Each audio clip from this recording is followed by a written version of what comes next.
गुज़िश्ता साल भी दावत थी, लेकिन मैं किसी मजबूरी की वजह से नहीं आ सका। इसी तरह हमारे चचा अबू ज़र ग़िफ़ारी साहब इस जलसे को सजाने में भाई रईस साहब, पार्षद साहब और आप तमाम नौजवानों का मैं तहे दिल से शुक्रगुजार हूँ कि इस तारीक नगरी में अंधेरे में आप लोगों ने एक दिया जलाने का काम किया है। मुझे खुशी इस बात पर हो रही है कि जिस मस्जिद की बुनियाद में मेरी हाजिरी हुई थी, आज उस मस्जिद में नमाज के साथ साथ बच्चों को नमाज सिखाने का काम भी किया जा रहा है। दोस्तों, मैंने बताया था 2 ही बार, मकतब में इल्म हासिल करना फर्ज है या वाजिब है या सुन्नत है या नफल है। चचा कीजिए, बोलो भैया सुतीगला कियो बस दुआ हुए वाला ही। अगर सुतीक दुआ मांगवानी काम खराब है। बियाजू जगह प्याज सुनीलवा, बियाजू जगह की सुनीलवा प्याज, सब काम खराब है। जागे सुनो, हजरत ईसा एक नबी है, नाम सुने ना? सुनला क्या सुनला? इंतकाल हो गया या जिंदा है? बोले या करें ना भैया, हजरत ईसा जिंदा है या इंतकाल हो गया? पर्दा फरमा गया। मेरे नबी से 571 साल पहले इस दारे फानी में अल्लाह रब्बुल इज्जत ने अपनी कुदरत, जिस तरह आदम को अल्लाह ने बगैर माँ और बाप के पैदा किया और उनकी बीवी हव्वा को अल्लाह ने बगैर औरत के पैदा किया, ठीक इसी तरह अल्लाह रब्बुल इज्जत ने ईसा अलैहिस्सलातु वस्सलाम को बगैर बाप के पैदा किया था। इतना और जाना चाहिए ना? माँ का नाम क्या था भैया? अरे सुतीक सुनवात भैया, समझे हम ना तो जागीक सुनो। माँ का नाम मरियम था। मरियम के मुबारक पेट से जिब्राइल आते हैं, फरिश्ता एक फूंक लगाता है मरियम को और थोड़ी ही देर में हजरत मरियम के मुबारक पेट में ईसा अलैहिस्सलाम का वजूद होता है। और थोड़ी ही देर के बाद अल्लाह अपनी कुदरत को दिखाना चाहता है कि इंसानों, ए जिन्नातों, ए 18,000 मखलूकात, तुम देख लो, मैंने आदम को बगैर माँ बाप के पैदा किया, हव्वा को बगैर माँ के पैदा किया और मैंने ईसा को बगैर बाप के पैदा करके दिखा दिया। लेकिन जब ईसा अलैहिस्सलातु वस्सलाम को ईसाइयों ने सूली पर लटकाने की साजिश की, ये बात कने बतावा सुन, अखनी बतावा, गौर सुनो, ये कने बता रहे लोग। आज ईसा अलैहिस्सलातु वस्सलाम की तारीख अगर नहीं जानोगे मुसलमानों, दीन इस्लाम से फिर जाओगे। क्यों? इसलिए मैं बताऊंगा, अभी गौर से सुने। जब ईसाइयों ने ईसा अलैहिस्सलाम को सूली पर लटकाने की साजिश की तो अल्लाह रब्बुल इज्जत ने हजरत ईसा अलैहिस्सलाम की शक्ल का एक दूसरा आदमी बना दिया। ईसाइयों ने उसको ईसा समझकर सूली पर लटका दिया और कुरान कहता है अल्लाह रब्बुल इज्जत ने ईसा अलैहिस्सलातु वस्सलाम को ना तो सूली पर लटकाया, ना ईसाइयों ने कत्ल किया, वलाकिन शुब्बिहा लहू, लेकिन ईसाइयों को ये शक हो गया, ये शुबा हो गया कि ये बंदा जो ईसा की शक्ल इख्तियार किया है यही ईसा है। कुरान कहता है बर्रफ़अहुल्लाह, अल्लाह ने जिंदा हजरत ईसा को कहां उठा लिया? आसमान में बुला लिया। कसीक बोलो, कहां बुला लिया? तो हमारा अकीदा ये है, हमारा ईमान इस बात पर है कि ईसा अलैहिस्सलातु वस्सलाम अभी उनकी वफात नहीं हुई है। ईसा की दुआ बारगाहे खुदाबंदी में कबूल हो गई थी, ए अल्लाह मुझे इमामुल अंबिया की उम्मत में पैदा फरमाना। अल्लाह ने कुरान में कहा है कि ना तो ईसा को कत्ल किया गया, ना ईसा को सूली पर लटकाया गया, बल्कि रब्बुल आलमीन कहता है बर रफ़अहुल्लाह, आसमान का पैदा करने वाला, जमीन का पैदा करने वाला, पहाड़ों को पैदा करने वाला और कायनात के जर्रे जर्रे को पैदा करने वाला हजरत ईसा अलैहिस्सलातु वस्सलाम को जिंदा आसमान में उठा लिया। गौरा सुनिए, आखिर हमें की बतावल जे चुनाकर समझे हम नहीं। सुनो, सुनवा की दुआ करा दी। बोलो तेज तेज हमको बोलवा, दुआ करा दीजिए। सुनवाई डाबा। अच्छा सुनी ले।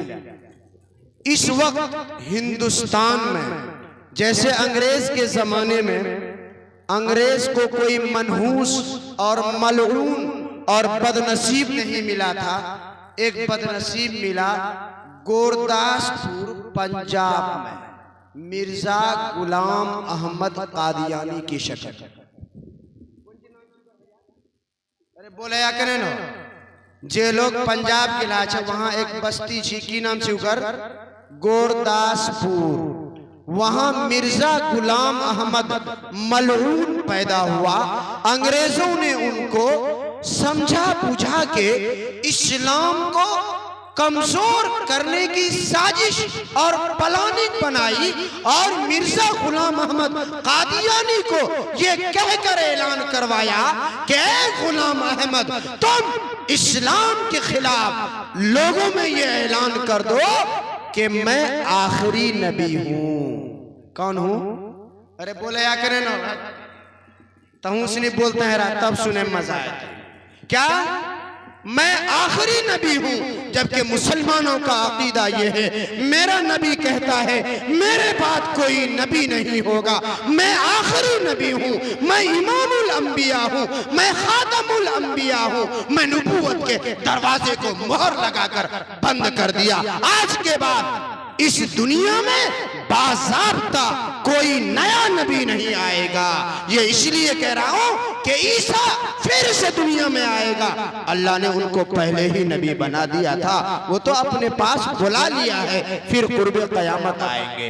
खातमुल अंबिया यानी नबूवत के दरवाजे पर मोहर लगाने वाली हस्ती कोई है, वो इमामुल अंबिया है। हमारा अकीदा है, हमारा ईमान है। कुरान कहता है, मेरे नबी का फरमान है, ला नबी बादी, मेरे बाद कोई नबी नहीं आएगा। अगर कोई कहता है वो झूठा है, वो मक्कार है, वो मलऊन है। मुसैलमे कज़्ज़ाब ने अल्लाह के नबी के जमाने में नबूवत को दावा किया, अल्लाह रब्बुल इज्जत ने उनका खात्मा कर दिया। मिर्जा गुलाम अहमद कादियानी ने हिंदुस्तान में अंग्रेजों के जमाने में अपनी नबूवत का दावा किया था, मलऊन की मौत लेटरिन में जाकर। मैं ये क्यों बता रहा हूं, अब सुने। जिस तरह अंग्रेजों के जमाने में मिर्जा गुलाम अहमद कादियानी ने, चचा गौरव सुनिए तो बहुत समझदार आदमी लगे, मिर्जा गुलाम अहमद कादियानी ने किसका दावा किया था कि मैं मोहम्मद, आखिरी नबी कौन हो? मैं हूं। इस वक्त हिंदुस्तान में एक मनहूस शकील इब्ने हनीफ के नाम से पैदा हुआ है, अपने बिहार दरभंगा की तरफ का रहने वाला है। दावत व तबलीग का साथी था। अल्लाह की लानत हो, अल्लाह की फटकार, अल्लाह उनको हिदायत दे दे, वरना उनको कैफरे किरदार तक पहुंचा दे। उस मलऊन ने इस वक्त हिंदुस्तान में एक चाल फैलाया है, एक साजिश चलाई है, एक जमात बनाई है। शकील इब्ने हनीफ, बड़े दाढ़ी वाले बहुत से साथी उनके झांसे में आ गया। वो मनहूस ये दावा करता है कि जिस ईसा को अल्लाह ने जिंदा आसमान में उठा लिया था, मैं वही ईसा आसमान से उतर चुका हूं। क्या दावा कर रहा? चाचा बोले करें ना, समझे माँ बच्चन भैया क्या दावा कर रहा है शकील इब्न हनीफ कि जिस ईसा अल्लाह ने जिंदा आसमान में उठा लिया था, हमारा अकीदा है कयामत से पहले आएंगे, लेकिन अभी आए नहीं। 40 साल तक कमोबेश मुहम्मदुर रसूलुल्लाह की शरीयत के मुताबिक जिंदगी गुजारेंगे। पूरी दुनिया में इस्लाम का डंका बजेगा, ईसाइयत खत्म हो जाएगी। शकील इब्ने हनीफ के फितने से अगर बचना है, इदारा मकतब क्या नाम है, फैजुल कुरान में अपने बच्चों को भेजकर अपने बच्चों के ईमान की हिफाजत कर लो, अल्लाह की वहदानियत की हिफाजत कर लो, अल्लाह की तौहीद की हिफाजत कर लो, कुरान की हिफाजत कर लो। वरना मुसलमानों, ये मुल्क जिस राह पर चल रहा है, मदारिस को बंद करने की साजिश नहीं, बल्कि कोर्ट में रोजाना 2.5 घंटे बहस चल रही है। बहस चल रही है कि बुनियादी तालीम दी जाए, और बुनियादी तालीम में कुरान और इस्लाम नहीं है। कहाँ घूम रहे हो मुसलमानों? चिलनिया में तिरपाल के ये जो घास बिछा हुआ है, और ओंगे मुंह से सुन लो, कोर्ट में ये बात चल रही है कि हिंदुस्तान में 14 साल तक के बच्चे को बुनियादी तालीम यानी कुरान और इस्लाम की तालीम, ये बुनियादी तालीम नहीं है। 14 साल तक के बच्चे को इस्लाम और कुरान ना पढ़ाया जाए, उनको ABCD पढ़ाया जाए, उनको DHTalk पढ़ाया जाए, उनको रोमन और हनुमान पढ़ाया जाए। जाहिर सी बात है, जब आपका बच्चा 14 साल की उम्र तक कलमा न सीखेगा, कुरान न सीखेगा, अल्लाह न सीखेगा, मस्जिद नहीं सीखेगा, मुहम्मदुर रसूलुल्लाह को न सीखेगा, फिर वो कहाँ जाएगा? शकील इब्ने हनीफ की गोद में जाकर बैठ जाएगा और कहेगा कि शकील, सच में तू ही ईसा मसीह है, तू ही मेहदी है, इसलिए मकतब का इल्म हासिल करना फर्ज है, फर्ज है, फर्ज है। क्या है चाचा? फर्ज है। अच्छा, के भेजो अपन, किस किस का बच्चा पढ़ रहा है?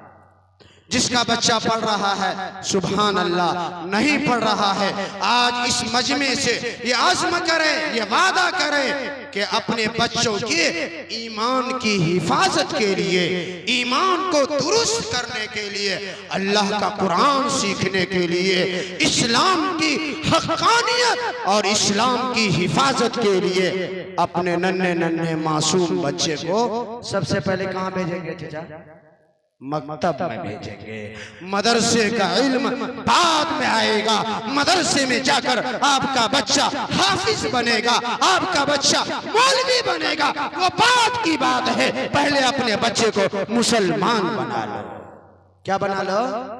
मुसलमान बना लो, कलमा सिखा लो, कुरान सिखा लो, और ये सिखा दो कि ईसा आसमान में जिंदा है, कयामत से पहले वो इस दुनिया में आएगा, और मेरे नबी के बाद अब बाज़ाब्ता कोई नया नबी नहीं आएगा। क्यों? मेरे आका ने फरमाया, अगर मेरे बाद कोई नबी होता वो उमर होता, वो उमर जिसके साए से शैतान डरता था, वो उमर जिसके बारे में मेरे नबी ने फरमाया कि अगर इस दुनिया में, अगर दुनिया में उलमा ने, नबी ने नहीं बल्कि बहुत से लोगों ने कहा है, इस दुनिया में अगर एक उमर और पैदा हो गया होता, दुनिया से कुफ्र और शिर्क का खात्मा हो गया होता। यह तो मकतब, इस मकतब को परवान चढ़ाएंगे इंशाअल्लाह भाई।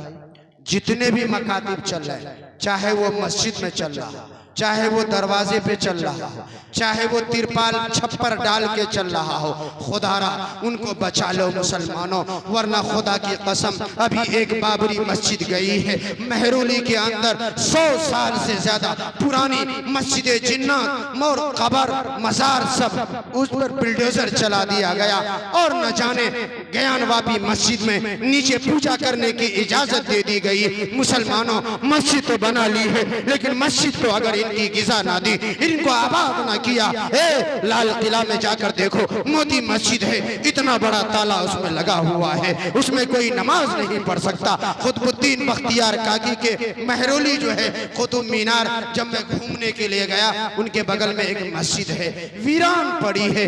इन आंखों ने देखा है वहां लड़के और लड़कियां अय्याशी कर रहे हैं। क्या कर रहे हैं?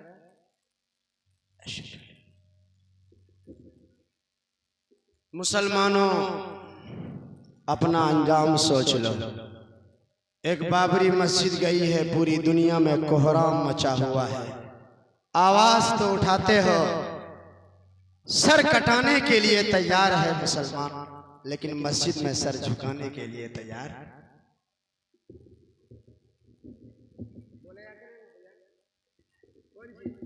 सर कटाने के लिए तैयार तो है, लेकिन सर झुकाने के लिए तैयार नहीं। सर झुकाने वाले बन जाओ, सर झुकाने वाले बन जाओ, वरना ये मदारिस, ये मसाजिद, ये बोरिया नशी उलमा अगर ना रहे तो दुनिया से इस्लाम और कुरान का नामो निशान मिट जाएगा।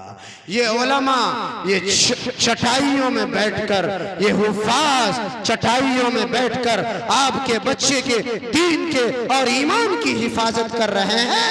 उस कब्र के गड्ढे में जो सवाल होगा, उस सवाल की जवाब की तैयारी कौन करा रहा है? यही बोरिया पर बैठने वाले उलमा।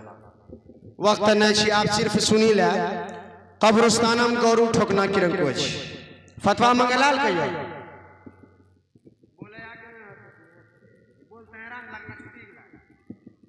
फतवा मंगलाल कब्रिस्तानम जो गौरू ठोके छा वो सही चीज। अच्छा ये बात बोलो कि ई दुनिया में ज्यादा दिन दबा के कब्र गांव, चाचा बोलो नहीं हो।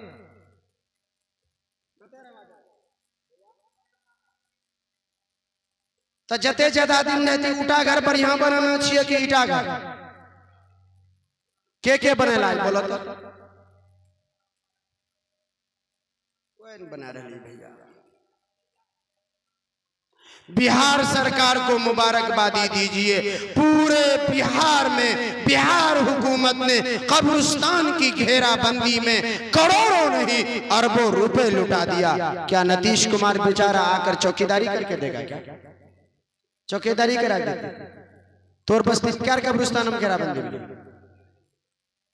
दरवाजा भी लग गया, ऊपरा मैरम को कांटी सन को, लेकिन रोजे ताला टूटी, दीवार छरपी का, अंदरस गेट खोली का, गौरू बकरी घास मकई सुखाना और धान उसनी का जाल बिछा बिछा की करे धान सुखावे कते।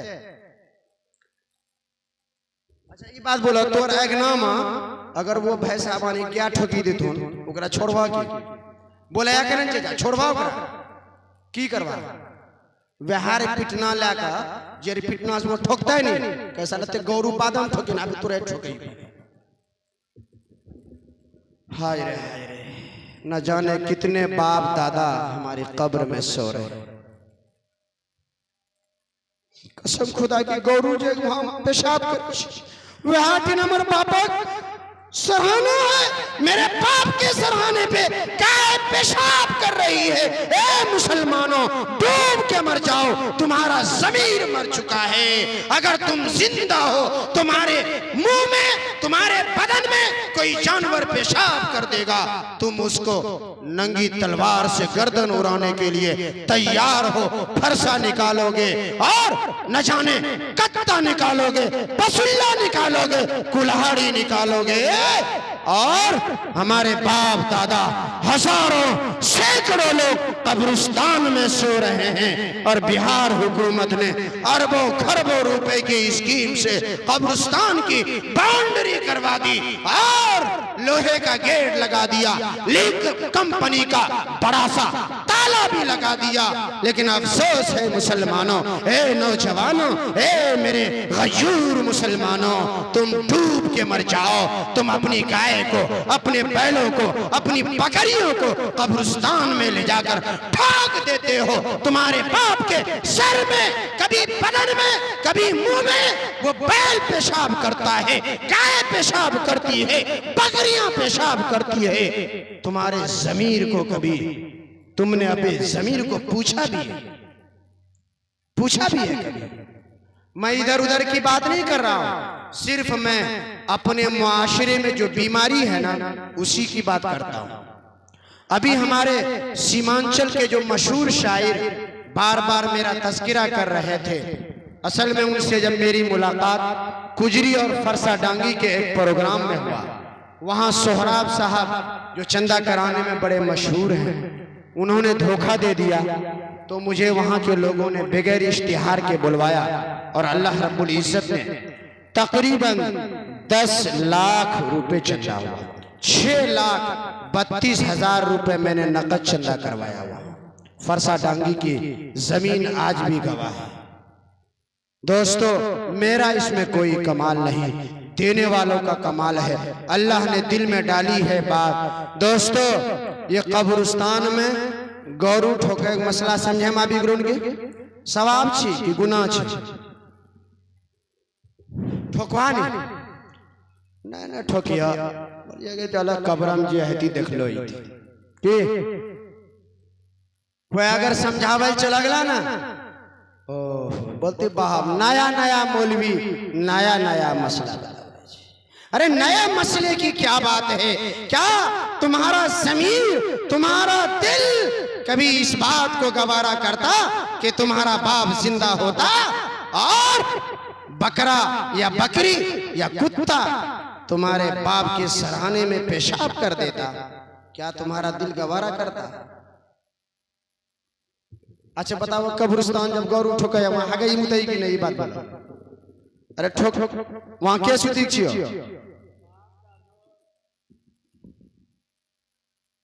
आप समझिला की करना? एक कमेटी बनाइए, कोशिश कीजिए जिस तरह जमात वाले जमात का काम करते हैं उसमें इस बात को भी रखिए, जहां अल्लाह की दावत देते हैं, कुरान की दावत देते हैं, ये आज़्म करे, ये इरादा करे, इस बात की भी दावत दें। ये भी दावत हो तबलीग है, नशी दावत हो तबलीग है, सवाब ना मिलता। हर चौक चौराहे में इसका तज़किरा, किसी पर तंज ना करे, तोर गौरू कने रहे न लड़े, हिकमत से समझाए अपने ऊपर कि भैया हम अपन गौरू ठोके छी, सही बात छी, हमार बाप भी छी, दादो भी छी, पह भगार भी छी और वहां पेशाब करे छी। जिस तरह इंसान का पाखाना नापाक है, इसी तरह गाय और बैल और भैंस का गोबर भी क्या है? नापाक छी कि पाक छी? दोनों में कोई फर्क है? कोई फर्क नहीं नापाकी में। जिस तरह आदमी का नजासत पाखाना लेटरिन नापाक है, ठीक इसी तरह गाय बैल बकरी का भी क्या है? पेशाब पाखाना। अब आप दुआ करा ला, वक्त बहुत कम छै, हमरा 12 बजे बैठक में की करे सके छी, अखन बहुत सारी बात है। मरकी में अपन मरने सब मरद मरी जैसी मौगी सिनी जैसी मरकी देखे इंशाल्लाह कहियो एकरो तज़किरा।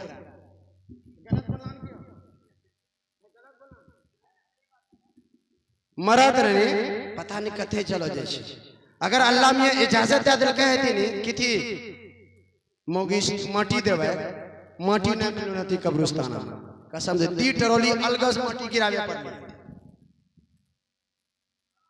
गलत बोलना क्यों? बाह बाह बाह, होठा में वो लिपस्टिक, नया वाला चूड़ी, बनारसी सूट, पायल, यहाँ परस लग गया, परस तही बोलो जायज। अगर महरम है, खालू नाना मामू, इस तरह का जिसके शादी करना जायज नहीं है, उनका इंतकाल उसमें जा सकते हैं। हर ऐसा आदमी गैर महरम है जिससे शरीयत में शादी हो सकती, वो गैर महरम है, उसको ना जीते जी देखना जायज है, ना मरने के बाद देखना जायज। बोलवा कि बोलाल दुआ करबो तो हूँ झूठ बोले छा, यहाँ खातिर दुआ करेला की ख्याल? हाँ बैठो नमाज अक्सर को बैठी जा, नमाज अक्सर को बैठो और दरूद शरीफ पढ़ो, कहियो इंशाअल्लाह फिर मुलाकात है ना, तफसीली बात है। बेटी सिनी की टन मोबाइल न दिया, न मौलवी साहब हाँ जिया की तावीज दादा हमारे बेटी भागी गलो, या फिर थाना महल गाजिया केस लिखिला हमारे बेटी फलना के साथ भागी गलो। बेटी के मोबाइल पहले दे दिला, भागे वो रास्ता पहले दे इतर मोबाइल, राती जब छुट्टी जैसी जारक दिन हमने ओकरा से मैसेज लिखे पड़ा। अच्छा मैं बाप का यो चेको न करे छी कि इटा सैंडल जे छी हमें 300 टका वाला लाल करू, ई 800 टका वाला सैंडल ते अन ले के दे कहियो न पूछे छी। और आस्ते आस्ते ये हुए छी कि बस आबे वहां छी मैं, फिर वो बेचारा महलगा थाना मौलवी साहब के पासा में वजह के पासा में परेशान है, उसमें कभी कभी बेचारा बेकसूर बंदा भी फंस जाता है, जेलों की सलाखों में चला जाता है, लाखों रुपए सूद ब्याज पे लेके जमीन बेच के जमीन सुध भरना रख के, सुध भरना वाला बात रही है टाइमे न छियो ए बा ये तेरा टका भेलो सुध भरना जमीन सुध भरना ले खवा इतना सजदा करा लिया अकोर ने नमाज कबूल सुधक पैसा खवा और तहज्जुद पढ़वा वो तोर कौन तहज्जुद अकोर ने तहज्जुद हराम खेला, सुअर का गोश्त खाना जिस तरह हराम है, शराब पीना जिस तरह हराम है, इसी तरह हराम सूद ब्याज लोगों का टाका डाला हुआ महाजनी क्या हुआ सुध भरना जमीन का उपजा हुआ धान वो भी हराम है, वो भी नाजायज, वो भी नाजायज, वो भी नाजायज। दरूद शरीफ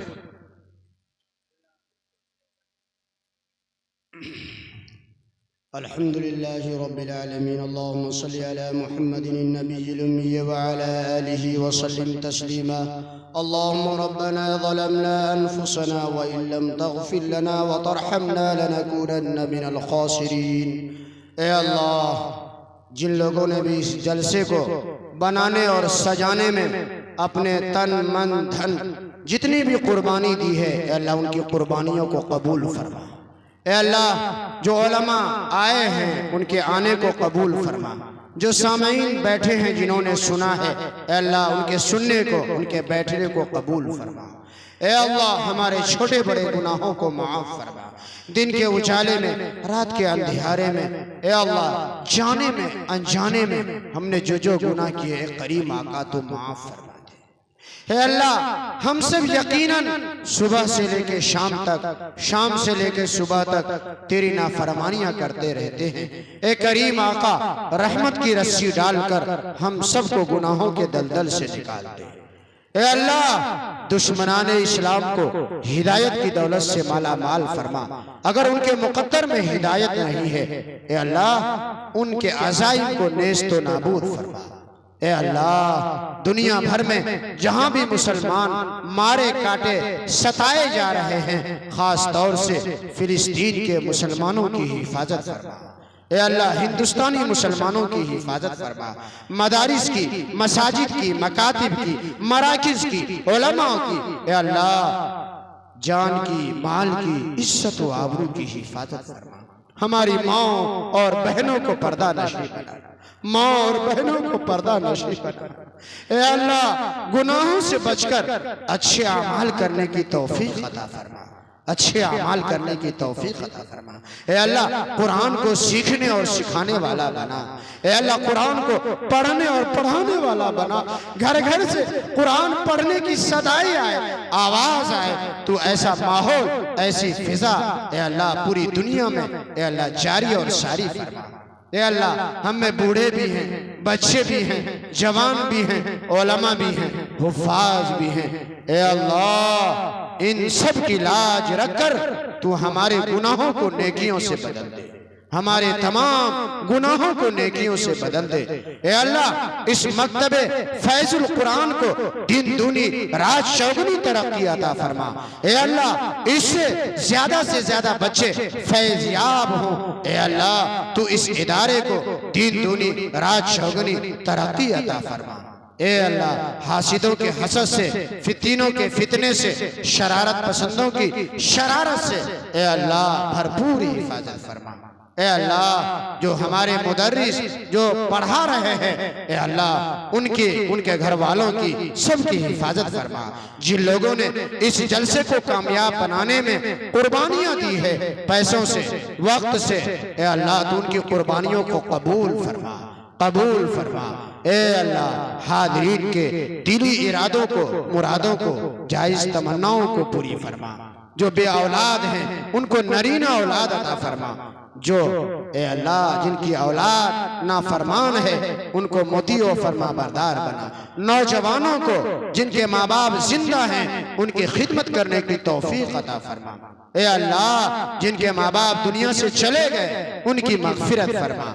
ए अल्लाह, हमारे वालिद माजिद की भी मगफिरत फरमा, उनके कब्र को नूर से मुनव्वर फरमा, करवट करवट चैन और सुकून नसीब फरमा। हाज़रीन के जो आइज़ा व अक़रिबा रिश्तेदार, माँ बाप, दादा दादी दुनिया से चले गए, सबकी मगफिरत फरमा। ए अल्लाह, हाज़रीन के दिली इरादों को, मुरादों को, जायज़ तमन्नाओं को पूरी फरमा।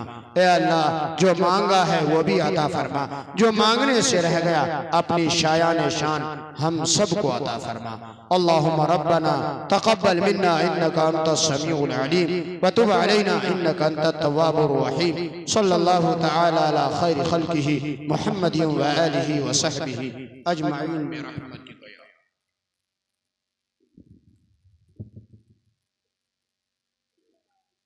हेलो मोहतरम हज़रात, शामिन इकराम, एक जरूरी ऐलान तनात फरमा लें।